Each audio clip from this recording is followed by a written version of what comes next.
প্রায় 18 ঘন্টা চেষ্টায় পুরোপুরি নিয়ন্ত্রণে আনা গেছে কুমিল্লা ইপিজেডের আরএন স্পিনিং মিলের আগুন। ফায়ার সার্ভিস বলছে শর্ট সার্কিট থেকে লাগা এই আগুন দ্রুত ছড়িয়ে পড়ে তুলা আর সুতার কারণে।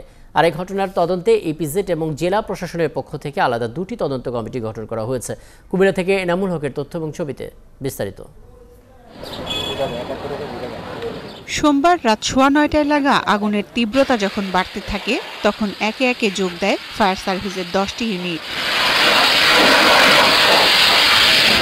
সারা রাত চেষ্টার পর ভোরের দিকে কিছুটা নিয়ন্ত্রণে আসে কুমিল্লা ইপিজেডের আরএন স্পিনিং মিলের আগুন। তবে তার আগেই পুড়ে যায় ভবনের 3টি ফ্লোর, যার 2টিতে ছিল তুলা ও সুতার কারখানা, একটিতে ছিল গোডাউন। কারখানা থেকেই আগুনের শুরু বলছেন শ্রমিকরা। আমরা জানতে চাই যে আসলে উৎপত্তিটা কি এবং কারণটা কি, এটা আমাদের জানা প্রয়োজন। আমরা এটা জানলে আমি পরবর্তীতে আরো প্রিভেন্টিভ অ্যাকশন আমরা যেতে পারব। ফায়ার সার্ভিসের কর্মীরা জানান ঘটনাস্থলে পর্যাপ্ত পানি না থাকায় আগুন নেভাতে দেরি হয়েছে। এছাড়া ঘটনার আগ মুহূর্তে কারখানার 300 জন শ্রমিক শিফট শেষে বের হওয়ার প্রস্তুতি নিচ্ছিলেন, যে কারণে হতাহতের ঘটনা ঘটেনি। একটা স্টিল স্ট্রাকচার বিল্ডিং, এখানে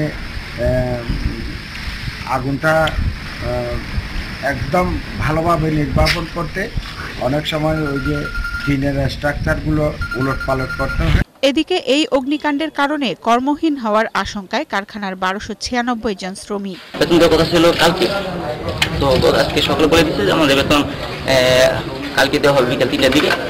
এখন তারা আসার পর এখন তারা কি বলবে এখন আমাদের জানানো হয়নি। আমরা কি করব নিজে বলতে পারি না। এখন সরকার যদি আমাদের একটু হেল্প করে আর কি। আরএন কারখানার এক কর্মকর্তা জানান এই আগুনে আনুমানিক 1,500 কোটি টাকার ক্ষতি হয়েছে। শাহরিমা বৃতি, 71।